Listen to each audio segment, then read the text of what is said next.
neutrality is an important and relevant issue in the United States. For those of you who don't know what net neutrality is, it's the idea that all data on the internet, no matter what it is, should be treated equally. This idea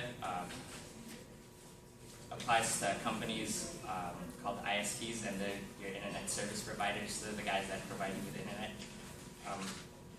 Some examples of ISPs are guys like Bright House, AT&T, Verizon, and Comcast, and AT&T. Net neutrality is a great idea, but some internet service providers don't seem to think so.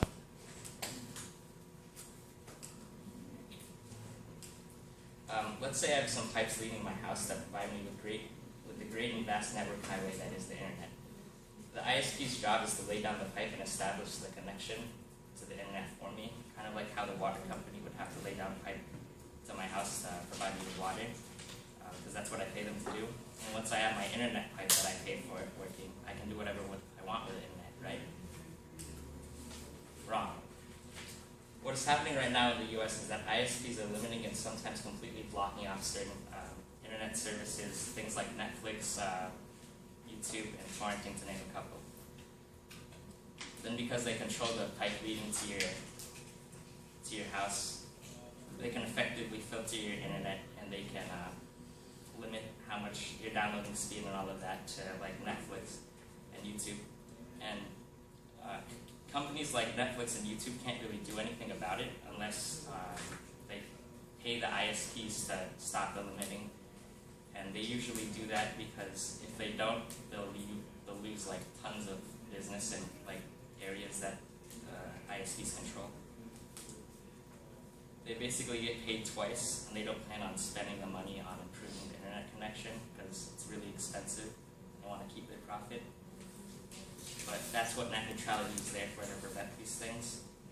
But because the Federal Communications Commission, these are the guys that manage the internet rules in America, can't enforce net neutrality. Things that shouldn't happen, and ISPs are becoming more and more powerful. They can afford lawyers and lobbyists to say otherwise to the FCC and convince them that net neutrality shouldn't apply to them, making it so that they can charge ridiculous prices for internet and limit what you can do with your internet. What makes matters even worse, ISPs are combining and forming monopolies.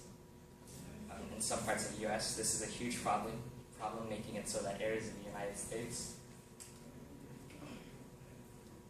in some areas of the United States, you pay ridiculous prices for really crappy internet, and to top that off, they can also limit that amount anyway, and you have to pay even more to remove the cap for your already limited connection.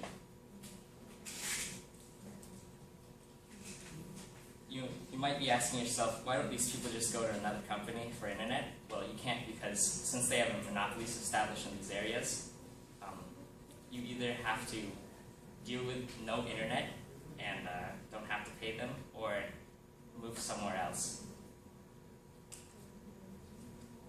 In conclusion, as Americans, no. As internet citizens, we cannot let this injustice stand any longer. We should all rally against ISPs and get government representatives to reconsider their policies on net neutrality and have them apply to ISPs. It's kind of ironic because America, the land of freedom and equality, have to deal with net neutrality, even though net neutrality is seldom an issue in other countries. It makes you wonder how free and equal America is really.